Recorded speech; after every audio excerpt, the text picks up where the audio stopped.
Hello, my name's David Runciman, and this is Past, Present, Future. Today is day 6 in our 12 Days of Christmas essay series. The subject today is Simone Weil and her essay, Human Personality. Henry Thoreau, the essayist I talked about a few weeks ago, the author of Civil Disobedience, died relatively young. He was just 44. And he died of tuberculosis, which was one of the great killers of the 19th century, the scourge of all sorts of people, of the poor, of the young. And for some reason, it was thought to be the disease of writers and artists. The view arose that getting consumption was somehow an appropriate way for an artist to die. Byron said that he would like to die of tuberculosis because he was a poet. Somehow it was thought to be a romantic disease. I'm not sure I understand why, because it doesn't sound at all romantic to die of tuberculosis.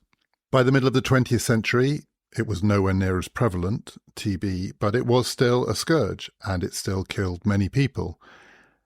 Someone else who died relatively young was the essayist and writer I talked about last week, George Orwell. He was just 46 when he died, and he also died of tuberculosis. And so did the writer that I'm talking about today, Simone Weil. And she was far younger than either of them. She was just 34 when she died of TB in the summer of 1943. She had other things in common with George Orwell too, not just the way in which she died. Like Orwell, she was an intellectual. She was ferociously intellectual. But like Orwell, she had contempt for intellectuals, for almost all of them, for the breed, particularly the ones who professed to share some of her political views but didn't act on them. Like Orwell, Simone Weil was born into relative prosperity. She was born in Paris to a reasonably well-off family. But in her 20s, she decided that she had to experience poverty and deprivation for herself. And that didn't just mean going to witness it, to write about it, to study it. It meant trying to live it. So like Orwell, who in his 20s tried to live as a tramp, as a down and out in Paris and London, and then did write about it, Weil, in her 20s, went to work in a factory. She gave up her philosophical studies, her academic career for a year. She worked in 2 factories, including a Renault factory, despite the fact that she really wasn't cut out for it. Like a lot of intellectuals, she wasn't really suited to the life of hard manual labour, and it was utterly miserable for her. It was grim on every level, physical, emotional, but she did it.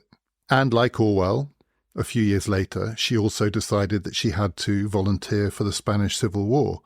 And like Orwell, she went to fight, and like Orwell, she wasn't really cut out to be a soldier either. The story that's told about George Orwell is that he got shot in the Spanish Civil War simply for being too tall. He stood up and put his head above the parapet, despite having been told countless times not to do that, and he got shot through the throat. The story that's told about Simone Weil is that she was invalided out of the war because she spilled a pot of cooking oil, of hot cooking oil, over her feet. It's also said that her fellow soldiers never wanted to put a gun in her hands because she was so short-sighted they didn't know who she would shoot, and with Weil you never did really know who she would shoot. She also had quite a lot in common with Thoreau. Like Thoreau, she was deeply suspicious of majority opinion, of democratic public opinion. She thought that there was nothing remotely sacrosanct about a point of view just because in a democracy the majority had endorsed it. She thought the majority were often wrong, and treating majority opinion as though it were in some way sacred was a fatal mistake. It was the job of individuals with their consciences to stand up to democratic opinion. Like Thoreau, she was drawn to various kinds of mysticism, including Hindu philosophy and mysticism. She read and reread the Bhagavad Gita. Like Thoreau, she was also accused of being a fraud, that all of this mysticism and all of this celebration of conscience and all of this going against the grain was a kind of act. And there's a story that clings to Weil that's a bit like the story that clings to Thoreau. Thoreau was never able to escape the accusation levelled against him that when he went to Walden to live on his own in nature, he still got his mother to do his washing for him every week. The story about Simone Weil is when she went away to the Spanish Civil War, her devoted parents followed her, and they took her out on weekends to check that she was all right. And indeed, when she was invalided out of the war, it was her parents who came and scooped her up and looked after her and made sure she was safe. It was like a glorified gap year with her parents in tow, checking she wasn't going to do anything too crazy, too dangerous. But really, despite all of this, Simone Weil isn't anything like George Orwell. She isn't really even anything like her fellow mystic, Thoreau.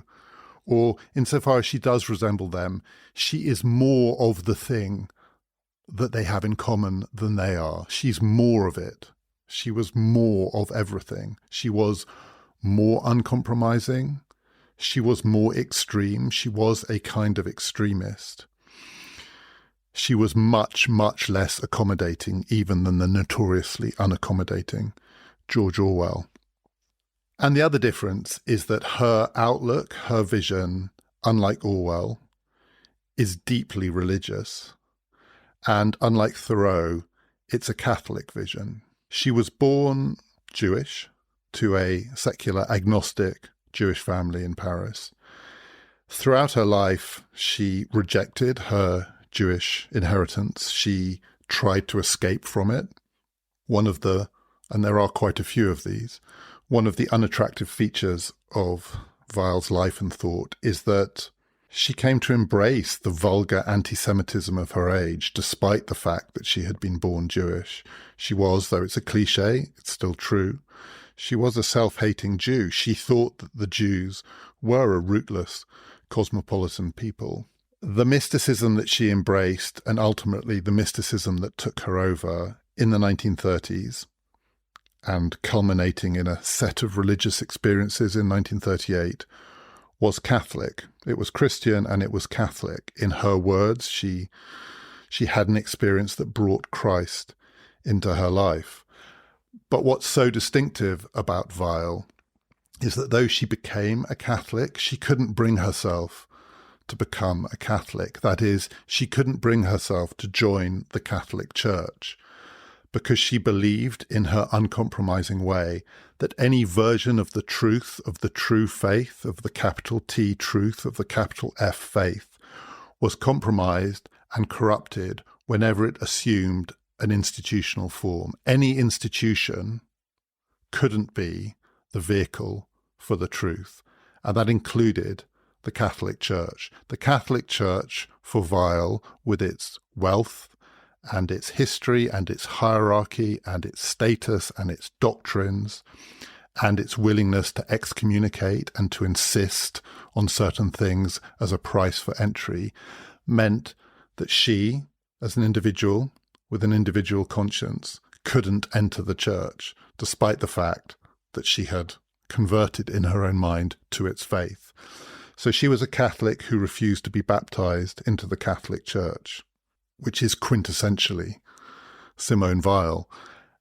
And it extends to her attitude to a whole range of institutions across not just religious life, but political life. She was a woman of strong beliefs, of passionate political convictions, which included socialist, indeed Marxist convictions.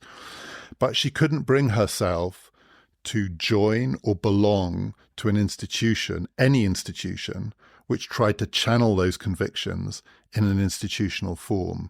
All institutions, for Weil, ultimately corrupted the truths that they claimed to espouse. So one example of that, one set of institutions that she rejected, were political parties. At the end of her life in 1943, she wrote an essay calling for, I quote, the abolition of all political parties. And in that essay, it's not the one I'm going to focus on here, but it's quintessentially Weil. In that essay, she says that modern political parties are an extension of another institution that she ultimately cannot abide, the Catholic Church, with their doctrines and their intolerances and their persecution of heretics and their treating education as itself a form of indoctrination.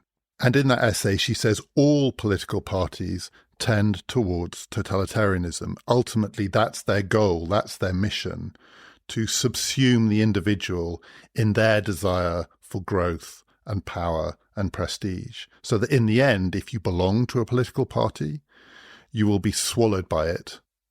The only alternative is to be crushed by it. Now, she wrote this in 1943, and you might think in 1943 she had a point.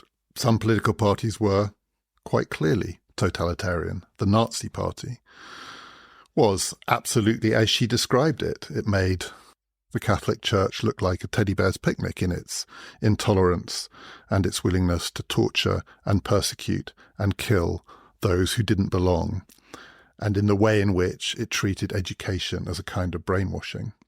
And it's also true of the Communist Party, that is, the Communist Party of the 1940s, which in many places had become an extension of Stalinism. Stalinism is also a form of totalitarianism, and Stalinist parties were equally intolerant and unable to accommodate even mild dissent.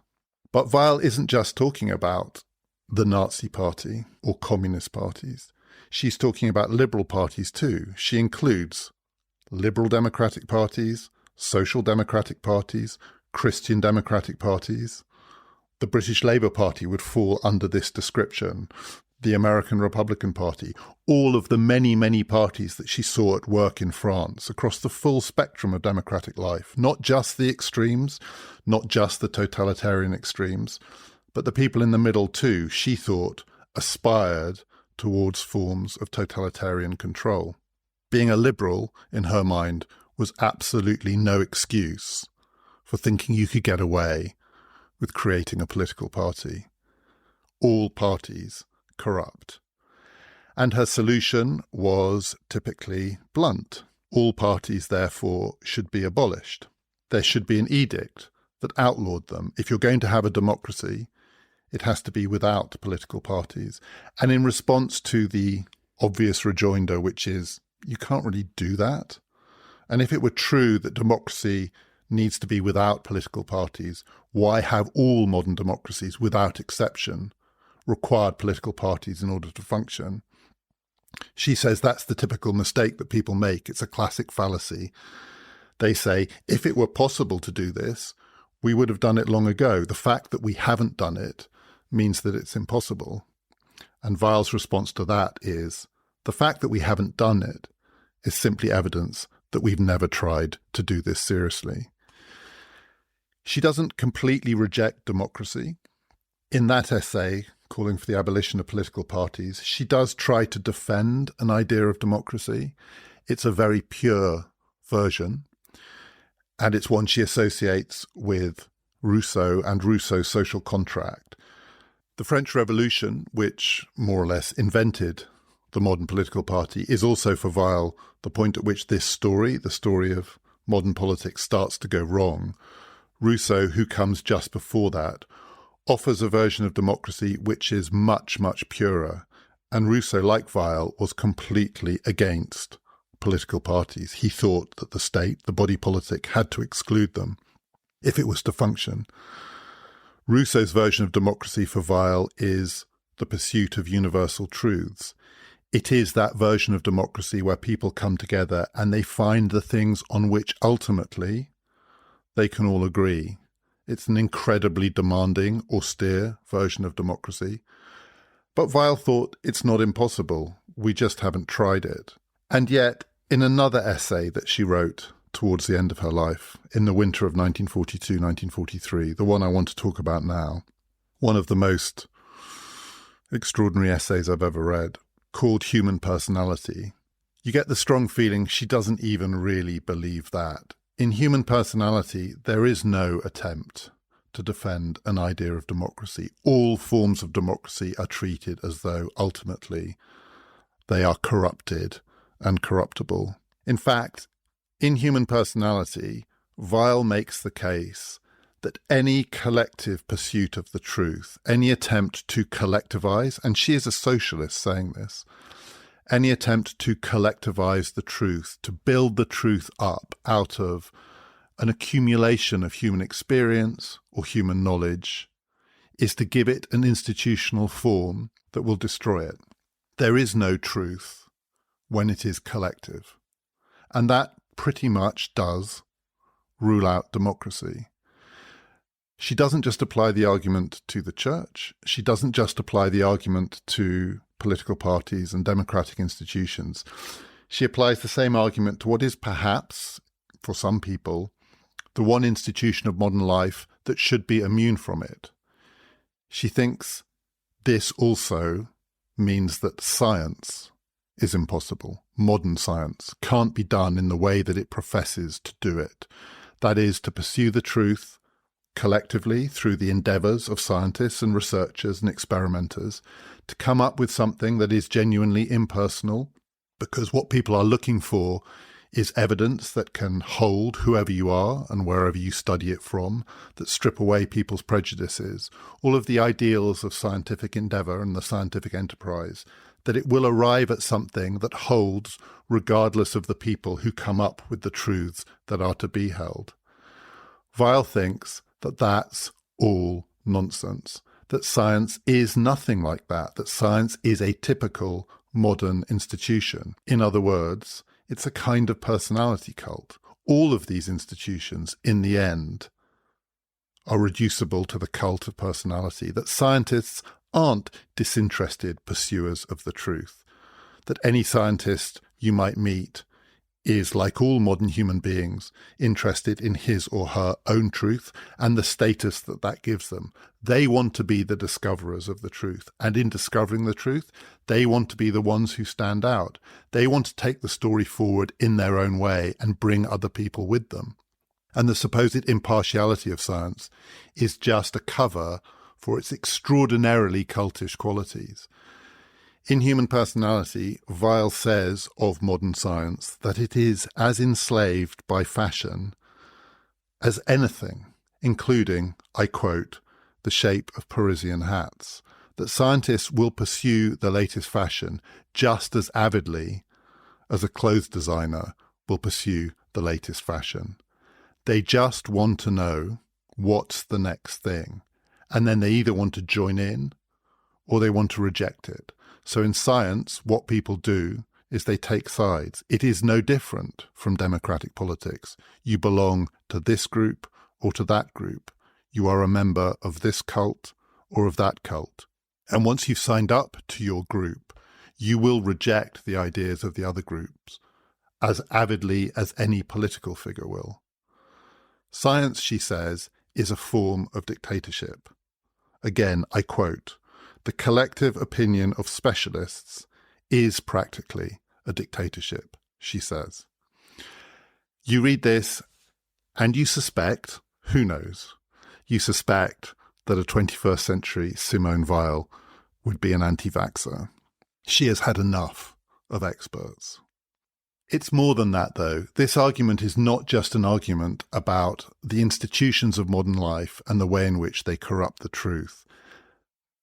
It's about personality and the cult of personality, and it is a rejection of all the ways in which Weil thinks modern life is organised as a cult of personality. And by that she means two things. One, more familiar, in a way more accessible. The other, much, much more far-reaching and harder to grasp. The familiar notion of a cult of personality is that someone, some person, somewhere is celebrated way beyond their qualities or their value or their worth, that we end up enslaving ourselves to certain people because of their celebrity or their status. Their name becomes for us a kind of touchstone for the truth. And Weil says, and who's going to disagree with her, that if you think someone's name is a touchstone for the truth, you don't know what the truth is anymore. And that name could be Einstein, or it could be Stalin. Doesn't matter. Celebrity worship is not a path to the truth. But the other thing she means, the more far-reaching thing she means in attacking the idea of personality, is that the very idea of human beings as persons is a mistake. To think of any of us as having our humanity captured in our personalities, the thing that makes us different from each other, is a mistake, a fatal and fateful mistake that we almost all make in the modern world, because the modern world is a cult of the person. And by the person, what she means here is thinking that we are made up of the things that make us different, that we are all a different combination of qualities and ideas that are distinctive to us. Who am I as a person? I am the things that I believe in, the experiences that I've had, the physical qualities that I possess. To be a person for Weil is to have a range of different qualities that make you who you are, that are potentially unique to you, and are a kind of amalgamation of different things. Physical qualities, the things that make your body different, tall, short, blonde, dark.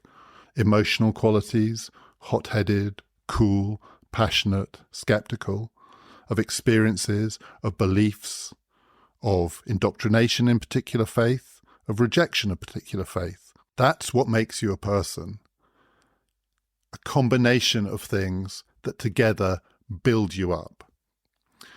And Weil says the fatal mistake of thinking that that is the essence of our humanity, that to be a person is to be you, is that anything that can be assembled in that way can also be disassembled. If we are made up of the sum of lots and lots of different qualities, those qualities can be changed, they can be taken away from us, they can be reordered by other people, and we are still persons. We are just another combination of qualities. We lose control of who we are by thinking that we are uniquely who we are. It's a hard idea to wrap your head around because it is so pervasive, the idea that to be a person is to be human and to be human is to be a person. But Weil's point, which is not hard to wrap your head around, is that to be a person creates the possibility of becoming a non-person. If these qualities go together to make up a person and we can disaggregate those qualities, we can take away the things that make people a person and we can make those people nothing. And we can also take away from a person things that might be essential to their personality, but we've decided are superfluous. And Weil, always going for the fullest version of her argument, says a person is this hair, those feet, those arms, those eyes, those brown eyes are part of your personality. And if your eyes are part of your personality, then you can have your eyes put out. Maybe the eyes are the dispensable part. Maybe in order to be a person, someone else will decide you need to have blue eyes. And in that case, your eyes are not safe. Nothing is safe in the world of persons because nothing is sacrosanct. Everything is part of the assemblage. And in the extension of that argument, she attacks one of the sacred features of modern life, which is the idea that the thing that persons have, one of the things that makes them persons, is they have rights. Rights is part of the assemblage. You can have more rights or fewer rights. You can have these rights, but not those rights. As a person, you can demand more rights. You can negotiate for your rights. You can insist on your rights. You can say, I am not a person unless you give me these rights. And to have rights is to be a person, but to have rights is also to have the possibility of having them taken away. And there is nothing sacred about rights because, as Weil says, rights are just part of a package that can be assembled and disassembled at whim by the people with the power. In a world of persons, that will be the people who head the personality cults. She blames the Romans for this. So in the contest between ancient Greece and ancient Rome, which one is better?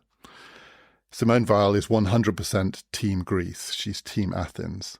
She thinks the Romans were awful, and she compares them to the Nazis. The Romans were kind of ancient Nazis, or rather, the Nazis are modern Romans. And what she means by that is that the Romans were a brutal, oppressive, cruel people, and their politics was brutal and oppressive and cruel. But they dressed it up as justice, and they dressed it up in part in the language of rights, just as the Nazis did. The Nazis talked about rights too. The Nazis weren't people who said there are no such things as rights. They just said rights only belong to certain persons, and non-persons don't have rights. You can do anything to them. The Romans likewise. And Weil says the point about rights is that you attach them to persons, but it also means that persons can be owned by people who have rights over them. So rights don't just attach to you, they attach to other people, and that gives them rights over you, including ultimately property rights, including the right to own another person. And in the Roman world, rights also justified slavery. Slave owners had rights over their slaves had no rights. Now you might say, well, that's not that different from ancient Greece. It's not like the Romans had slaves, the Nazis have slaves, but the ancient Greeks didn't have slaves. They had slaves too. Slavery was a ubiquitous feature of the ancient world. But Weil thinks the difference between the Romans and the Greeks is that the Romans tried to rationalize the institution of slavery, and the way in which they did that was through the language of rights. They tried to justify it. Both the Romans and the Nazis, Weil says, were monsters, are monsters, but they were what she calls monsters with ideas to clothe their monstrousness. The Greeks, she thinks, didn't play that game. They didn't try and rationalize slavery, with one or two exceptions, so she doesn't have much time for Aristotle. She is 100% Team Plato, not Team Aristotle. Aristotle, for Weil, has many things to be said against him, one of which was that he was a kind of scientist, therefore at the beginning of the cult of science, another of which is that he tried to justify slavery. Plato always had his mind on higher things. Plato was about the capital T truth and capital J justice, which meant not thinking about slavery at all, always thinking about higher things, being emancipated from the need to justify the impossible institution. Now you might say, well, that's not much consolation if you're a slave. If you're a slave, does it make any difference whether you're living in a world where your owners try to justify slavery or they don't even think about it? Your situation is going to be the same. But in a way, that's Weil's point. It doesn't make a difference. If you're a slave, it doesn't make a difference if you're living in a world of rights or a world that doesn't even talk about rights, that only talks about justice, a form of justice that you can't even be involved in because in those terms you don't exist. If you're a slave, you're a slave. But to live in a world of rights is to be dragged down to the level of trying to justify slavery. To live in a world of capital J justice is at least to have the possibility of being emancipated from that. Not the slaves, but the rest. It's not much of a choice, but Weil's point is that it's a false choice if we think slavery plus rights is better than slavery without rights. And in Human Personality, she says other choices that look like the all-important choices are also false, that not much hangs on them. And perhaps most shockingly of all, she says that applies to the choices of the 1940s. This is 1942-43.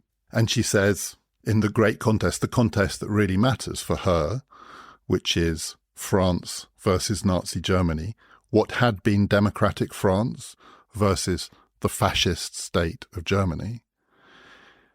You might think you need to be 100% Team France if you're Simone Weil, notwithstanding all her misgivings about democracy. But in this essay, she says democratic France and fascist Germany are basically just two versions of the same error. The fascist version is the stronger version of the error. It is, in a way, the more extreme version of the error, but it's still the same error.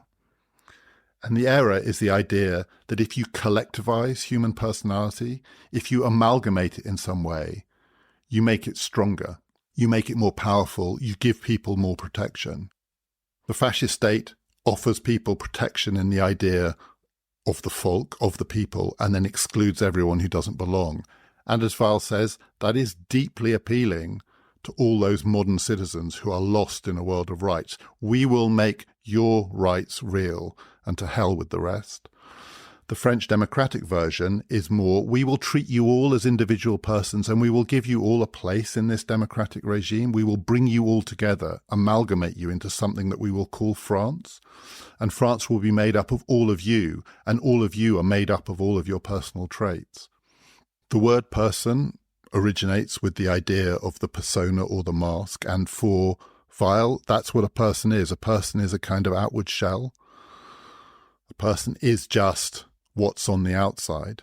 All of the things that are on the outside, from skin to hair, to the words that come out of your mouth, to the ideas that you espouse. And a democratic, collective person is just a giant mask made up of many, many masks. And though it is a lesser error than the error of fascism, which Weil understands is completely grotesque, it's also weaker. As a lesser error, it's also the weaker form of politics. And the evidence for that is that democratic France collapsed in the face of fascism. It couldn't withstand it. And it couldn't withstand it because it was just a weaker version of the same error. All attempts to collectivize human personality, Weil thinks, will fail. And that means workers' collectives too. So not just fascist collectivization, but workers' collectivization. So another set of institutions that she rejects, and she does end up rejecting all of them, are trade unions. She worked in a factory, she worked in a Renault factory, and she saw the horror of it. The phrase that she uses in Human Personality to describe her first-hand experience of the life of a factory worker in 1930s France is, I quote, "icy pandemonium." It's horror. She thinks it's a horror show. The cruelty, the indifference, this vast collectivized person, which is Renault. Corporations are collective persons too. States are collective persons. All of these great amalgamations of the amalgamation, which is human personality, which are even more remote and even more removed from true core human experience. These vast collective machines are completely indifferent to human fate. And so the fate of the workers who live inside them is a horror show. It's a horror film. What to do? The question when you read Weil is always at the back of your mind, okay, but what's anyone meant to do about this horror show? And she says you can't get out of it by bargaining for your rights. Rights are the horror show. Rights are not the way out. Her analogy is that for a worker, under those abject conditions, to bargain for his or her rights is like a human being demanding a higher price with the devil for selling his or her soul. When the devil comes for your soul, you don't think, if only I could get a little bit more for my soul, it would be all right. In the same way, under modern labour conditions, to think that there's a bargain to be struck around the framework of rights which will allow you to escape from the horror is to forget that there is no escape from the horror unless you repudiate the entire intellectual structure on which it is built, a structure of ownership, of slavery, and of rights. And so at this point, it does start to feel that this essay, which is bracing, shocking, completely compellingly written, and it has a kind of mystical streak running through it, so you feel like you're reading the words of someone who's maybe seen things that ordinary human beings haven't seen. All of those qualities are there in this essay. And yet as you read it, you find yourself wanting to scream at her, so what else is there? I mean, this is the modern world. This is how we live. This is who we are. How are we to get out of it? How are we to escape? And she does have an answer. It is an incredibly demanding, impossibly austere answer. But her answer is for the workers in the factory living in intolerable conditions, that rather than bargaining for their rights, they need to pursue what she calls the sacred. They need to find somewhere in the human experience the thing that is true for all human beings. And as she says at the beginning of the essay, at the middle of the essay, and at the end of the essay, the one thing that is true for all human beings that transcends human personality and human difference is that we all suffer. We are all of us capable of suffering. And at some level, we all experience suffering the same way. That is, we know that the good is having our suffering heard. That's what goodness means. It means that our suffering is not ignored. And evil, the opposite of good, is ignoring suffering, indifference to suffering. But you don't suffer because of the person that you are. It's not your personality that makes you capable of suffering. It's your humanity. It's what it means to be human, is to suffer. So the sacred in this context is an understanding that the worst thing that can happen in the world is for suffering to go unheard. If you work in that factory and you are suffering, you do not get your suffering heard by pleading for or bargaining for your rights. You have to hope that somewhere in there, someone or something recognizes human goodness, which is just to hear that you are suffering. It is a religious vision, but it's also a political vision. There is a political idea behind this too, though it comes close to being almost an absurd inversion of the thing that Weil is railing against. Who are the people who can hear suffering in that way? Who are the ones who understand what it is to suffer, apart perhaps from Christ himself? It's Plato. It's one or two philosophers. It's one or two artists. It's, she says, the Shakespeare who wrote King Lear. It's a tiny number of works of art, pieces of writing, around which what she wants is not commentary and criticism and intellectual life and debate. The thing that she hankers for around the truth is silence, capital S, silence. And this is not mindfulness silence. This is not trying to find a bit of peace in a crazy and cluttered modern world. This is the silence of finding a way out of the shrieking in the icy pandemonium of modern life. It's a pure silence. It's a transcendent silence. So what is the political vision then? Who are we meant to be ruled by? Can't be political parties, can't be trade unions, can't be a cult of personality. You can't be ruled by Plato and Shakespeare's King Lear. She says, our salvation lies in our ability to identify those human beings who have reached the level of the impersonal, who are not trapped by their desire to be something different, not trapped by their desire for status or privilege or talent or to be intelligent. She is contemptuous of people who think that the way out of this is intelligence. And part of what makes this essay so compelling is no one's ever put this argument better. It is expressed in a way that is unforgettable. Some of the lines in this essay will always stay with you. Certainly they stay with me. I'll just give you my favourite. This line, once read, is never forgotten. Weil says, the intelligent man who is proud of his intelligence is like a condemned man who is proud of his large cell. There's no coming back from that. So intelligence is out, talent is out, privilege is out, science is out. She thinks we're living in an absurd world where we think we can equalize privilege. It's her equivalent of we're all equal, but some are more equal than others. You can't equalize privilege. Either it's privilege or it's equal. And yet somehow we can believe we can have both. You either have to listen to the very few philosophers, artists, maybe religious figures who have come close to the truth, or she says you're better off listening to, and this is her language, the village idiots. In a world where we need silence around the pandemonium, better to listen to the people who are of necessity silent, the inarticulate, the mute, the people who can't express themselves, who can only silently suffer. Better to try and hear them than to listen to the chattering of the intellectuals. And there is that drumbeat in the background of this, even as I use that phrase, the chattering of the intellectuals. There is a streak of anti-Semitism in this. She wants us to hear the village idiots, and the village idiots have got nothing to say. So if only we would listen, we would find a kind of silence. I don't even know what that means.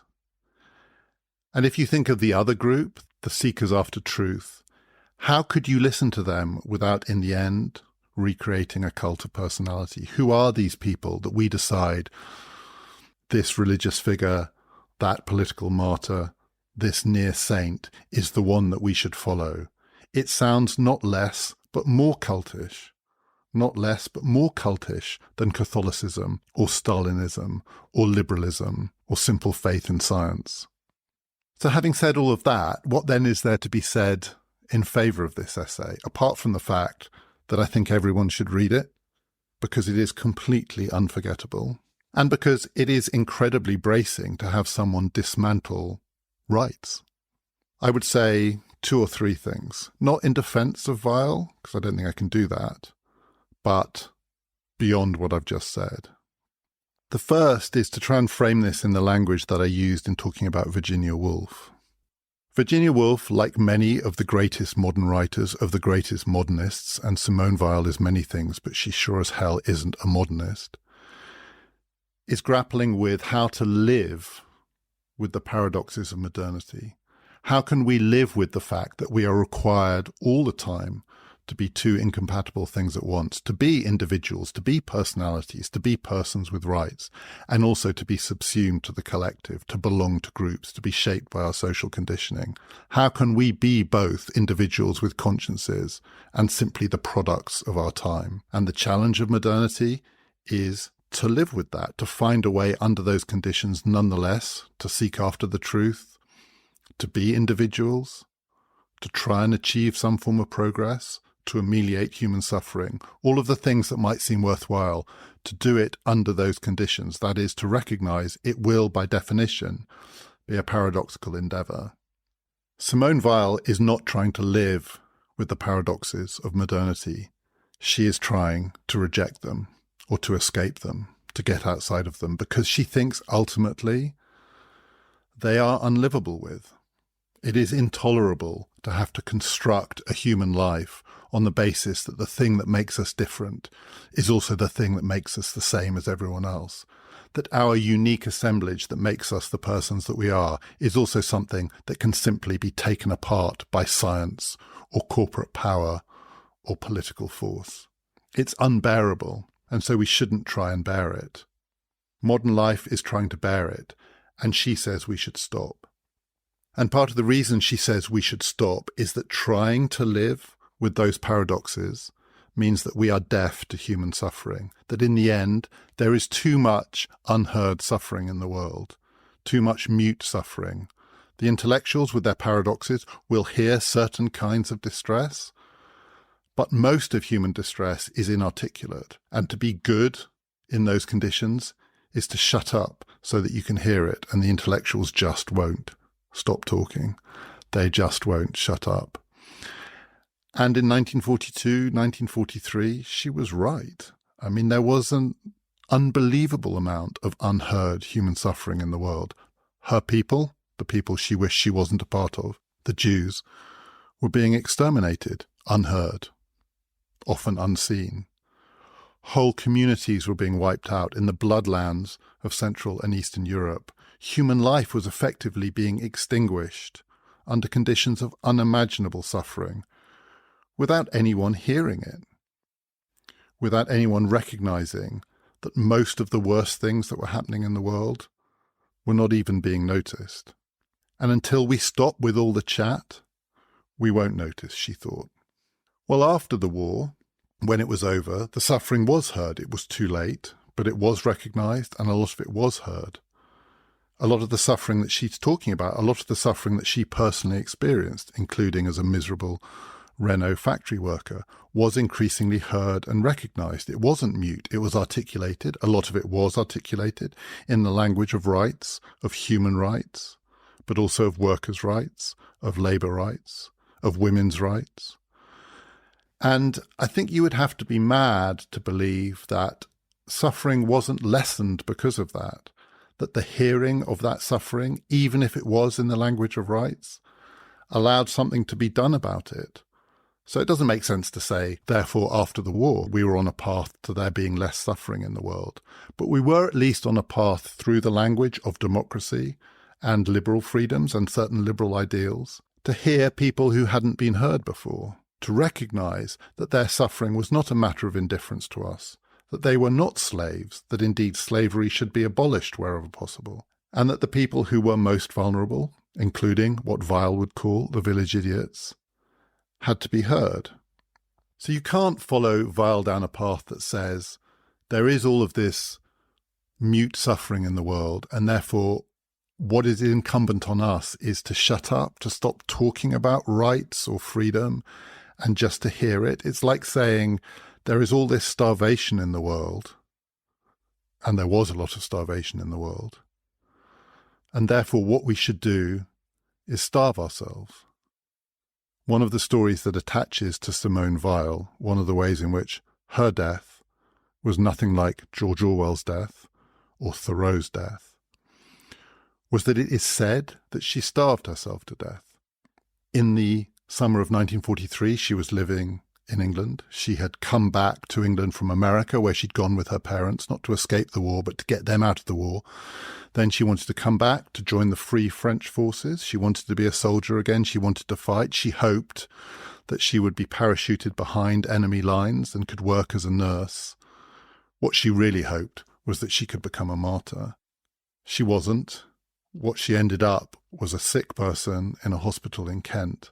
And while there, it is said, she refused to eat any more than the rations that were available to French prisoners living under the Nazis, who were themselves effectively being starved to death. Why should she, in England, have more to eat than someone living in France under Nazi rule? So she would ration herself. This is disputed. At least one of her doctors said the reason she couldn't eat was that she had tuberculosis, not because she chose to starve herself to death. But the story surrounding her death is that she rationed herself in a world where people were being rationed at starvation level. She wouldn't allow herself not to suffer in the way that they suffered. And so the story goes, she died, age 34. It's as though she was saying it is better to starve yourself to death in a world of starving people than to try and end starvation by talking the language of rights. And that has to be wrong. Maybe there is some version of Christian faith in which that makes sense. I have to say, if there is, I don't understand it. And if Weil's argument depends on sharing her Christian faith, it's inaccessible to people like me.